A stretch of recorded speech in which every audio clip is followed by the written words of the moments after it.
আয়াত ২৫ والذين ينقضون عهد الله من بعد ميثاقه ويقطعون ما أمر الله به أن يوصل ويفسدون في الأرض أولئك لهم اللعنة ولهم سوء الدار অনুবাদ পক্ষান্তরে যারা আল্লাহর সাথে দৃঢ় অঙ্গীকারে আবদ্ধ হওয়ার পর তা ভঙ্গ করে যে সম্পর্ক অক্ষুণ্ণ রাখতে আল্লাহ আদেশ করেছেন তা ছিন্ন করে এবং জমিনে অশান্তি সৃষ্টি করে বেড়ায় তাদের জন্যই রয়েছে লানত এবং তাদের জন্য রয়েছে আখেরাতের মন্দ আবাস। তফসির ১ নং ফুটনোটের বিবরণ। এ আয়াতে সে সমস্ত অপরিণামদর্শী লোকদের আলোচনা করা হচ্ছে যারা পূর্ববর্তী গুণগুলোর বিপরীত কাজ করে। তাদের জন্য কি শাস্তি রয়েছে তাও বর্ণনা করা হয়েছে। তফসিরে ফাতহুল কাদির।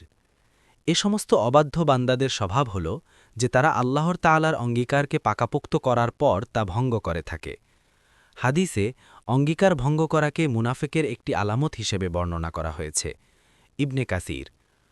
অবাধ্য বান্দাদের দ্বিতীয় স্বভাব এরূপ বর্ণিত হয়েছে যে তারা ওইসব সম্পর্ক ছিন্ন করে যেগুলো বজায় রাখতে আল্লাহ নির্দেশ করেছেন।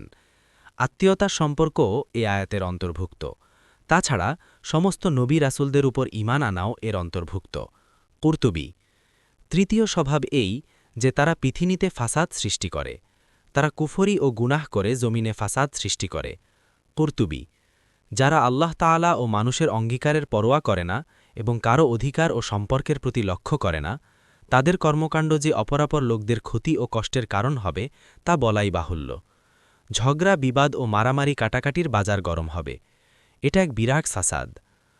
আবুল আলিয়া রাহিমাহুল্লাহ বলেন, মুনাফিক শ্রেণীর লোক যখন মানুষের ওপর কর্তৃত্ব করে তখন ৬টি খারাপ অভ্যাস ও কর্ম করে থাকে। কথা বললে মিথ্যা বলে, ওয়াদা করলে তার বিপরীত কাজ করে, তাদের কাছে আমানত রাখা হলে তা খেয়ানত করে, আল্লাহর নেয়া অঙ্গীকারকে ভঙ্গ করে, আল্লাহ যে আত্মীয়তার সম্পর্ক ঠিক রাখতে নির্দেশ করেছেন তা কর্তন করে এবং জমিনের মধ্যে বিপর্যয় ও ফিতনা ফাসাদ সৃষ্টি করে। আর যখন তারা কর্তৃত্বে থাকে না বা অন্যরা তাদের উপর কর্তৃত্ব করে তখন তারা ৩টি কাজ করে: কথা বললে মিথ্যা বলে, ওয়াদা করলে তার বিপরীত করে এবং আমানত রাখা হলে তা খেয়ানত করে। ইবনে কাসির। হাদিসেও তাদের কর্মকাণ্ডের কথা বর্ণিত হয়েছে। রসূলুল্লাহ সাল্লাল্লাহু আলাইহি ওয়াসাল্লাম বলেছেন, মুনাফিকের আলামত ৩টি: যখন কথা বলবে মিথ্যা বলবে, যখন ওয়াদা করবে তার বিপরীত করবে এবং যখন আমানত রাখা হবে তখন তা খেয়ানত করবে। বুখারী ৩৩, মুসলিম ৫৯। অন্য বর্ণনা এসেছে, যখন অঙ্গীকার করবে তা ভঙ্গ করবে, যখন ঝগড়া করবে গালিগালাজ করবে। বুখারী ৩৪, মুসলিম ৫৮। অবাধ্য বান্দাদের এ সমস্ত স্বভাব বর্ণনা করার পর তাদের শাস্তি উল্লেখ করে বলা হয়েছে যে তাদের জন্য লানত ও মন্দ আবাস রয়েছে। লানতের অর্থ আল্লাহর রহমত থেকে দূরে থাকা এবং বঞ্চিত হওয়া। কুরতুবী। বলা বাহুল্য, আল্লাহর রহমত থেকে দূরে থাকাই সর্বাপেক্ষা বড় আযাব এবং সব বিপদের বড় বিপদ।